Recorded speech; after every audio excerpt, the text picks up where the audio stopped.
Good evening. Welcome once again to The Bible Speaks Today, to chapter 12 of The Writers of the Bible, or Who Wrote the Bible, or Tony's Ramblings on Jeremiah, whatever you want to call it. Okay, well, it's not Jeremiah, but there it is.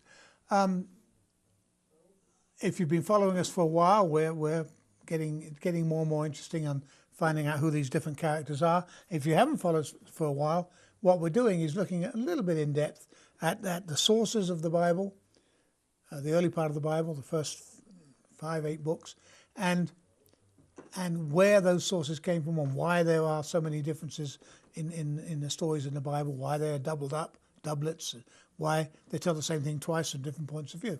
I mean, the whole, it's not my intention to say the Bible is not divinely inspired. I believe it is. But it's how the people who were inspired put it together in their own words and then managed to make everything fit with each other. It's a unique book. There is I mean, imagine if you will, and those of you who a bit of a history buff or go to YouTube a lot, the 100 Years' War, which actually wasn't 100 years, but between France and England, there was a war that went on almost 100 years, all right? Imagine if you then had a French historian write the story of the 100 Years' War, which I'm sure has happened, and a British historian write the same story, same war, same sides, okay? Obviously, they're going to be different, aren't they? You know, the French were victorious on every count, and so were the British. So who lost the war? You know, there you go. But if you then took those two accounts and merged them together without cutting great swabs of it out, you would get a very interesting story, wouldn't you? You'd get a story of Waterloo, shall we say. Not that was part of the French 100 Years' War, but if you get a story of Waterloo where the British were victorious and how we did this and that, and the French would say, oh, we would have won if it hadn't been for the rotten Russians or something, you know. So you get two different stories of the same thing. It's not a very good analogy, but I think you see what I'm getting at. The Bible, right through Deuteronomy and through Kings, is different stories put together to form a flowing account, but with different points of view, and managing to encompass those different points of view, managing to encompass the Northern Kingdom's opinion of things or approach to things, and the Southern Kingdom's approach to things, managing to cover the priests, Levite priests who followed Aaron and Levite priests who followed Moses, getting their points of view in. And the writer of Deuteronomy, as we said last week, if you read the law codes and this sort of thing, and you look at the important things that were important to him, it's pretty obviously that the law codes came from a priest who was at Shiloh, the old traditional people who had been pushed aside by the Northern Kingdom and ignored by the Southern Kingdom and Solomon. And so this group of priests was very much connected to the Deuteronomic, as we call it, history. And also, really, they're part of 7 books as well as part of Jeremiah. Okay? The Deuteronomic historian under Josiah assembled history from all the texts available. He got stuff from the early years, from Joshua, David, Gideon, Samson. David, Gideon, and Samson, I think, became judges, became the books of Judges. The stories of Samuel became 1st and 2nd Samuel. The court history of David, 2nd Samuel. Several texts that told history of kings after David. There were different texts written by different people, were assembled in a continuous flow. So you read them, this king came up, and then this king came up, and then that king came up. So, and if you read, Kings, I'm sure you know what I'm talking about. And then he goes right down to, whichever way you look at it, to Josiah in first, 2nd Kings.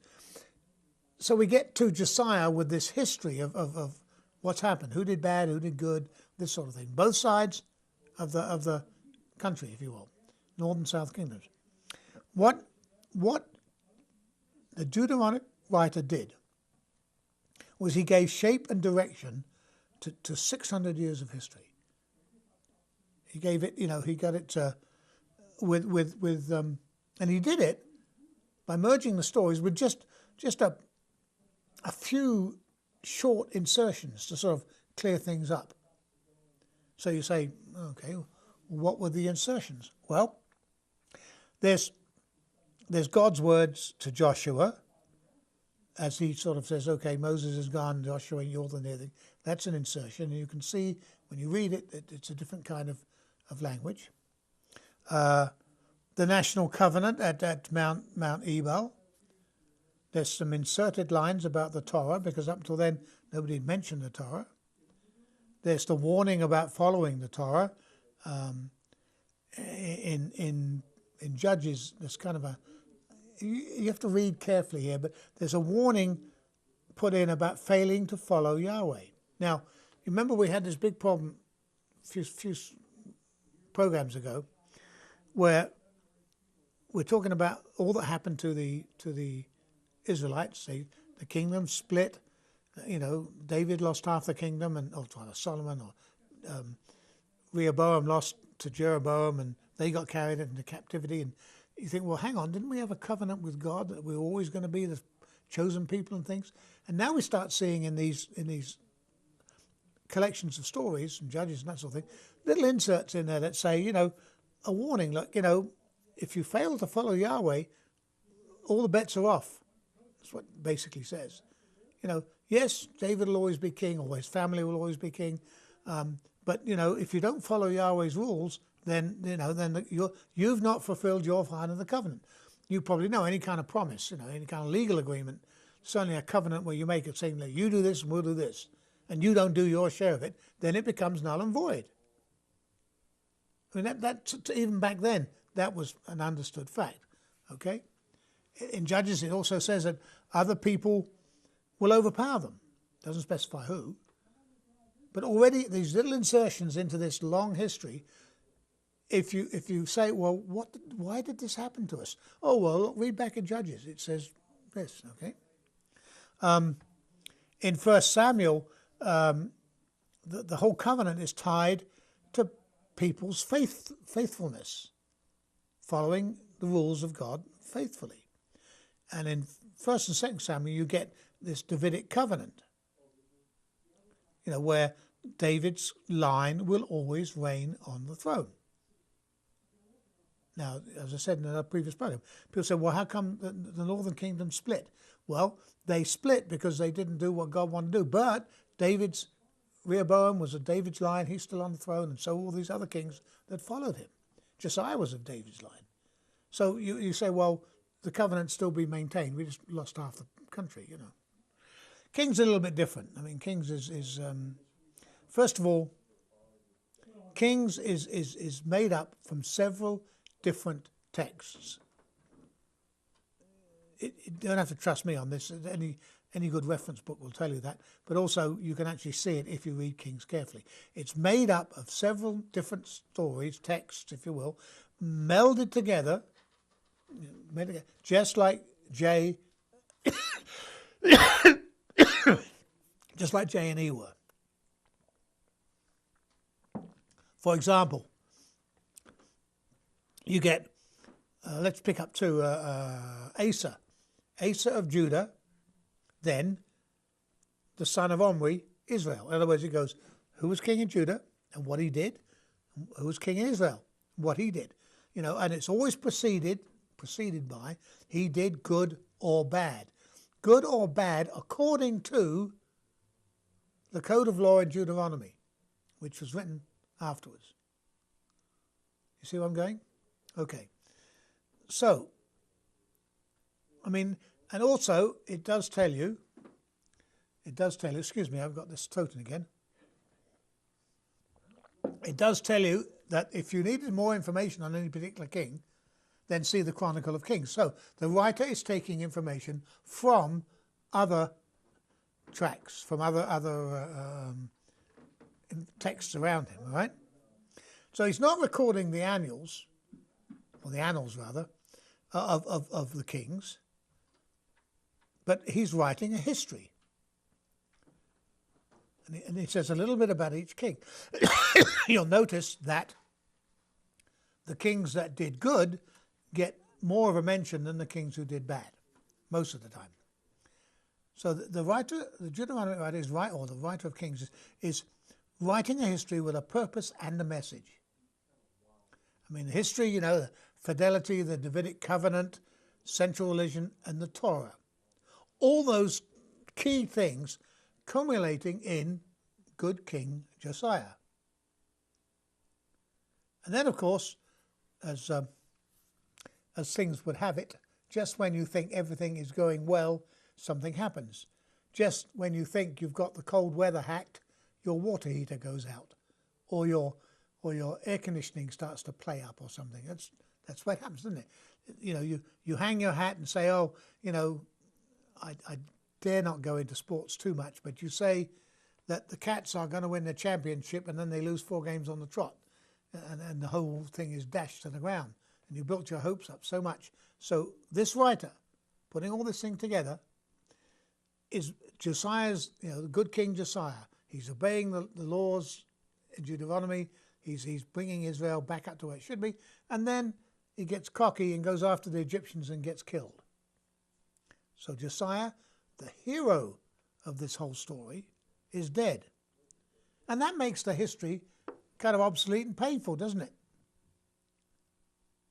It really does. You know, they're trying to, hey, we culminate in this great time of just, oh, shoot, he's dead. It's obsolete because it's not what's happening, and it's painful. And you can't just add on a couple of chapters and say, well, we lost, and that's the end of it. It's like if your favourite football team loses, the guys don't get up there and say, oh, well, we lost, they were just a better team than we were. They go back and say, well, 3 months ago in training, if so-and-so hadn't blocked his arm and so-and-so had a bad ankle, and then 2 years ago we changed coaches and that made a difference. There's all sorts. You go back and find reasons for why it happened. So what the writer did was go back and change some of the points that have been written in Deuteronomy. So in other words, he revised Deuteronomy. Now, scholars call this Deuteronomy 1 and Deuteronomy 2. I'll go into the details. There are not 2 separate editions. I'll explain later. But the writer went back and really had to explain what happened with Josiah. And I say this became the Deuteronomy revision. And this wasn't just the history of the last 4 kings. He had to explain why Josiah failed. I mean, if in fact, here's Israel, Judah, doing what it's supposed to do. It's obeying the laws. It's getting rid of the pagan religions. It's doing a centralized religion. It's the Levites are in power. Everything is going wonderfully smoothly. We're obeying the Davidic covenant, and then Josiah gets killed. So he has to find out, why did we fail? Well, funnily enough, not funnily enough, you'd expect that with this program, but there are some clues as to how he did it. And they're the same ones, in fact, as we used earlier to determine how Deuteronomy was written. First of all, there's the obvious ones, you know, where you get grammatical breaks, you know, grammar changes from singular to plural and back again with no obvious reasons. You know, 1 minute it's I did this and then it's we did this and then back again. The terminology is different. In other words, the way things are explained. The theme is different, and of course the destruction and exile is more prominent. Things about destruction and exile. Up until then, nothing was going to happen about destruction and exile. We're on a roll, weren't we? The syntax and the whole literary structure are different. It's kind of harder to do in this revision. It really is, because what I mean it's harder to do. It's harder to find the additions and the inserts and this sort of thing, because the writer appears to imitate the original writer of Deuteronomy. In other words, it appears that what he's doing is copying the original writer's style. So it doesn't show. And really, he only added a few paragraphs. He didn't write a whole new account. As I said, Deuteronomy 1, Deuteronomy 2 are not a complete rewrite of 1. 2 is not. 2 is slight amendments to 1. And if you don't know it's happened, you wouldn't pick it out. First of all, what it does is it develops the idea of exile. Okay? Josiah is dead. The next 4 kings are basically, useless. Judah, I call them Judah because it's easy to remember.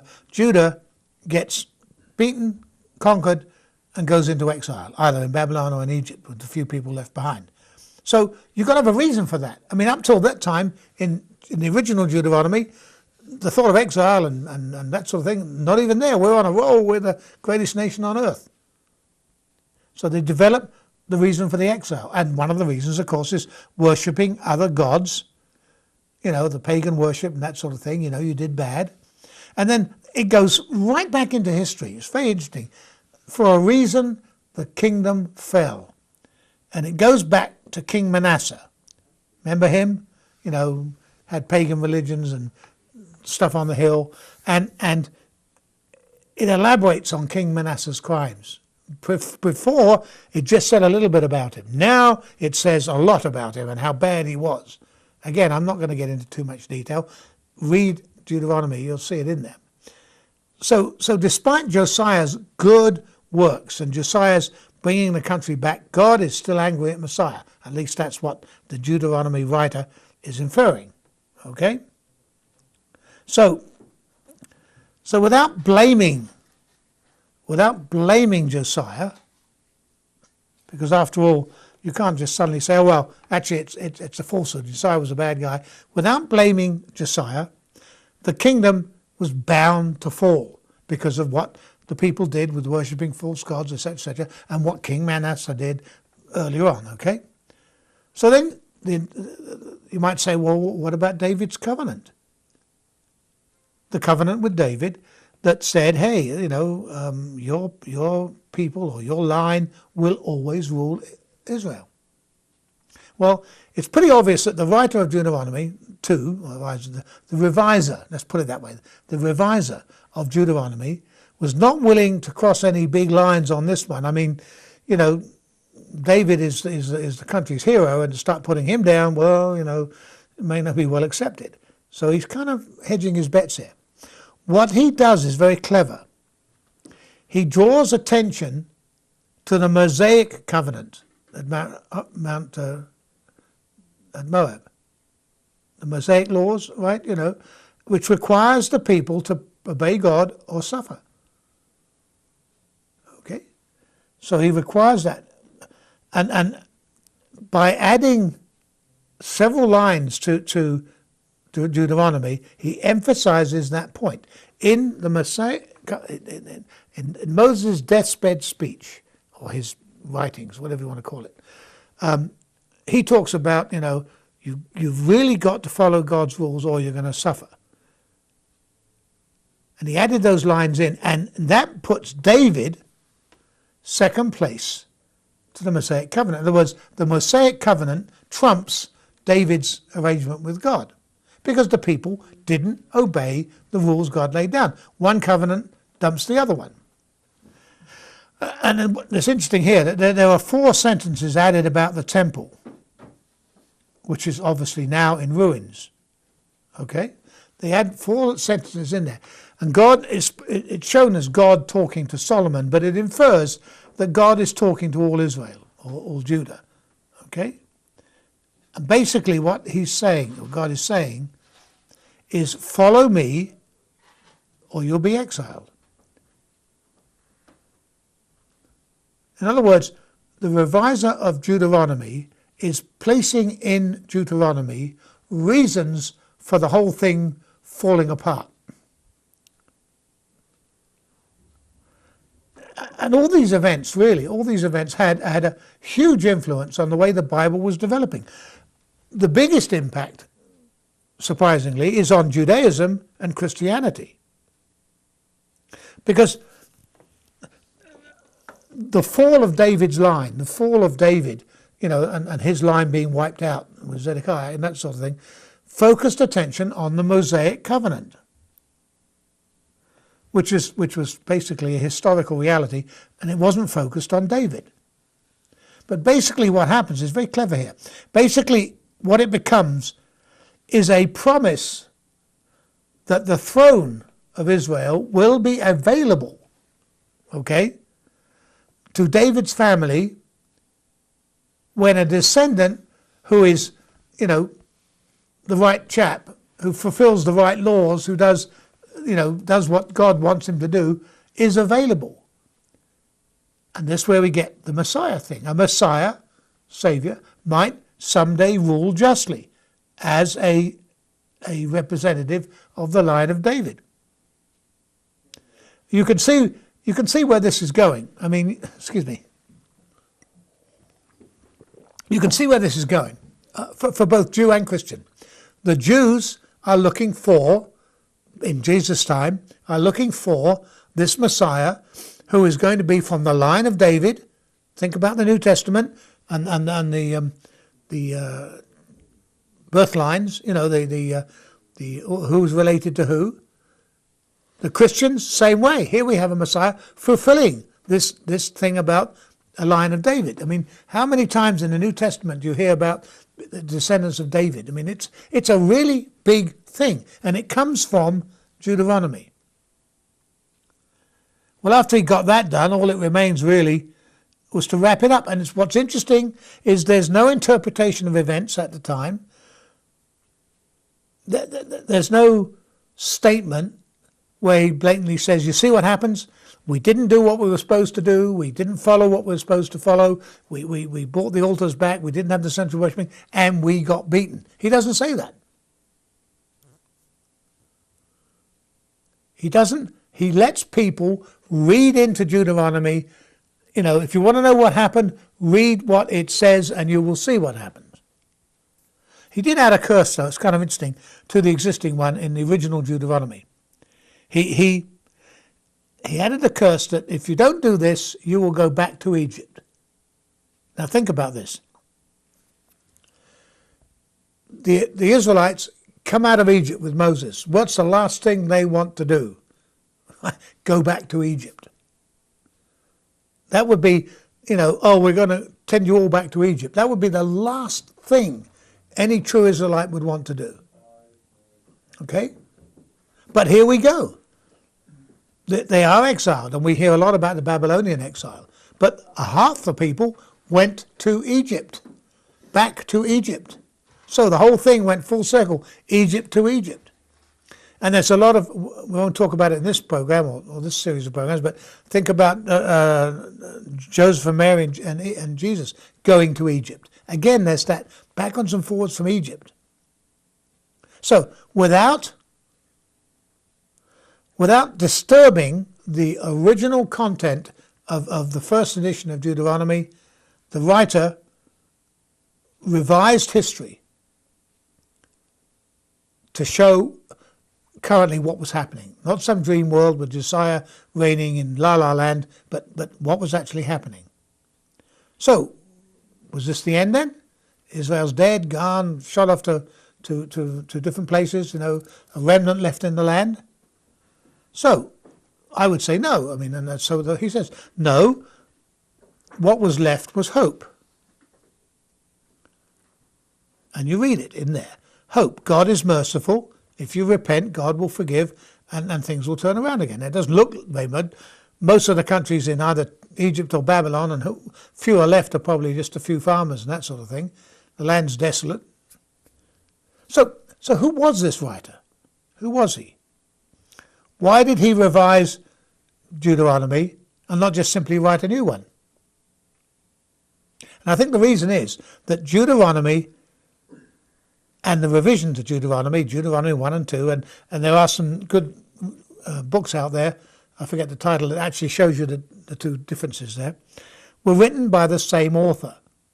The reason he didn't rewrite it was he built on his own creation. And why his style is so similar? Well, because it was the same, that's why. Okay? Timeline is this, it's 22 years from Deuteronomy 1 to the revision. Okay? And one person One person could have done it easily. One person could have done it easily. In his lifetime, could see Josiah ruling and everything hunky-dory, and then the whole collapse, and then the 4 kings after that, poof, gone. One person could have done it. So we know a man living during those times and writing in those times, not that other things, writing other things. Who was it? Well, it's generally believed that it was the prophet Jeremiah. Tradition has it that he does that, and it's a lot of evidence to show that. He was in the right place, Josiah's court. He was in the right time. He was a Shiloh priest, we know that. He was in Jerusalem during Josiah's reign, which was recorded in Deuteronomy, the 1st edition. And he was in Egypt, in exile, for the revision. It's the same terms, the same metaphors, the same points of view. As I said before, he could be quite possibly the son of Hilkiah, the high priest who found the scroll, but I wouldn't hang my hat on that, but it's possible. He was a writing prophet.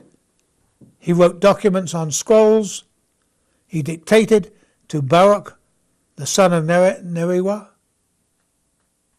And we know something about him. There's some archaeological evidence for Baruch. The book of Jeremiah is filled with the language of Deuteronomy. So for the best bet in the world is that Jeremiah wrote Deuteronomy and the Kings right through the end of Kings.